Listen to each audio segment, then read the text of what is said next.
சரியா 12 மணிக்கு, அதாவது நியூ இயர் அன்னைக்கு, உலகம் மொத்தமே கவுண்ட் டவுன் பண்ணிட்டு இருக்கோம். 10, 9, 8 அப்படின்னு. ஆனா, உங்க பிரெயினுக்குள்ள ஆல்ரெடி ஒரு பிரிப்பரேஷன் ஸ்டார்ட் ஆகுது. அது வெறும் 12 மணின்னா, வெறும் நியூ இயர் இல்ல. அது ஒரு நியூ மென்டல் பவுண்டரி. இது ஒரு செகண்ட் ஏன் இவ்ளோ பவர்ஃபுல்லா ஃபீல் ஆகுதுன்னு இந்த வீடியோல புரிஞ்சுப்போம். எக்ஸாக்ட்டா 12 மணிக்கு உங்க பிரெயின் டோபமைன் அப்படின்னு சொல்லப்படுற ஒரு கெமிக்கல் வந்து ரிலீஸ் பண்ணும். டோபமைன்னா என்ன? ஆக்சுவலா பார்த்தீங்கன்னா, அது ஒரு ரிவார்ட் கெமிக்கல். நீங்க ஜெயிச்சாலும், அச்சீவ் பண்ணாலும், ப்ரவுடா ஃபீல் பண்ணாலும் இது ரிலீஸ் ஆகும் கைஸ். நியூ இயர் உங்க பிரெயினுக்கு ஒரு மென்டல் ரிவார்ட் மாதிரி. இன்னொரு வருஷம் சர்வை பண்ணிட்டேன். இன்னொரு சான்ஸ் இருக்கு. அதெல்லாம் தான் லைஃப்ல ரொம்ப பெயின், ஃபெயில்யூர், லாஸ் இருந்தாலும் 12 மணிக்கு பீப்பிள் சிரிக்கிறாங்க. சரியா 12 மணிக்கு உங்க பிரெயின் ஒரு கெமிக்கல் காக்டெயில ரிலீஸ் பண்ணும். அதாவது டோபமைன், செரட்டோனின், ஆக்சிடோசின். இந்த 3 கெமிக்கல்ஸ் பிரெயின்ல ரொம்பவே முக்கியமானது. டோபமைன் பார்த்தீங்கன்னா மோட்டிவேஷன் இல்லைன்னா reward. Serotonin emotional balance. Oxytocin bonding and connection. உங்க பிரெயினுக்கு ரியாலிட்டியை விட ஹோப் தான் ரொம்ப பிடிக்கும். நியூ இயர் ஒரு ஸ்ட்ராங் இல்லூஷனை கிரியேட் பண்ணும்.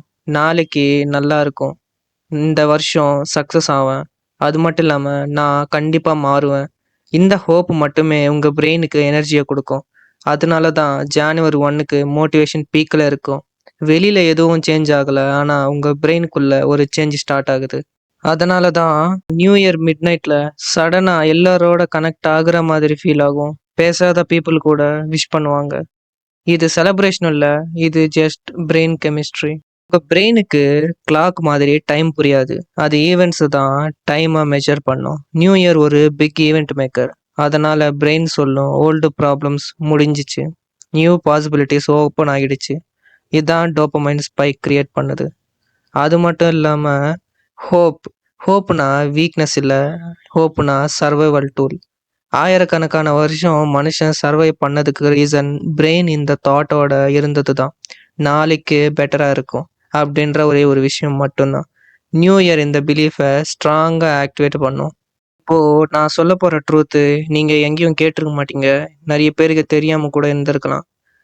டோபமைன் என்றைக்குமே டெம்பரரி தான், ஹோப்பும் டெம்பரரி தான். டெய்லி ஒரு சிஸ்டம் இல்லாட்டி, அதாவது ஒரு விஷயத்த திரும்ப திரும்ப பண்ணலைன்னா உங்களோட பிரெயின் திரும்ப ஓல்டு பேட்டர்னுக்கே போயிடும். அதாவது நீங்க நியூ ஹேபிட்ஸை டெவலப் பண்ணி அதை டெய்லியும் ப்ராக்டிஸ் பண்ணலைன்னா உங்களோட பிரெயின் திரும்ப அந்த ஓல்டு மெத்தட்ஸ்க்கே போயிடும், உங்களோட ஓல்டு ஹேபிட்ஸ்க்கே போயிடும்.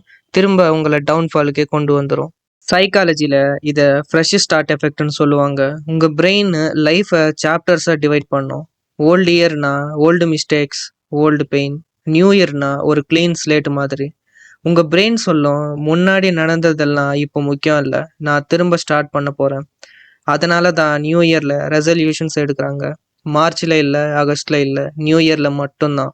அதனால தான் நிறைய பேர் ஜனவரி 1க்கு புது புது ரெசல்யூஷன்ஸ் எடுக்கிறாங்க. ஜனவரி 10க்கு அந்த ரெசல்யூஷன்ஸ் எல்லாமே ஃபேட் ஆகிட்டு மறுபடியும் திரும்ப ஹேபிட்ஸ்க்கே வந்துடுறாங்க. ஆனால் ஒரு விஷயம் ஞாபகம் வச்சுக்கோங்க, இந்த ஃபீலிங் பர்மனெண்ட் இல்லை. டோபமைன் கொஞ்சம் கொஞ்சமாக குறையும், ஹோப்பும் குறையும். ஆனால் ஆக்ஷன் மட்டும்தான் ரியல் சேஞ்சை க்ரியேட் பண்ணும். இந்த நியூ இயர் பிரெயின் பவரை நீங்கள் கரெக்டாக யூஸ் பண்ணீங்கன்னா உங்கள் லைஃப்பை நிஜமாகவே சேஞ்ச் பண்ண முடியும். நியூ இயர் என்றைக்குமே உங்களுக்கு ஒரு மென்டல் ஃபியூலை கொடுக்குது. ஆனால் டைரெக்ஷன் உங்களோட ரெஸ்பான்சிபிலிட்டி தான். இந்த மூமெண்ட்டை கான்ஷியஸாக யூஸ் பண்ணுங்கள். உங்கள் பிரெயின் ரெடியாக இருக்குது. ஸோ இதை மிஸ்யூஸ் மட்டும் பண்ணிடாதீங்க. திரும்ப ஓல்டு ஹேபிட்ஸ்க்கு போயிடாதீங்க.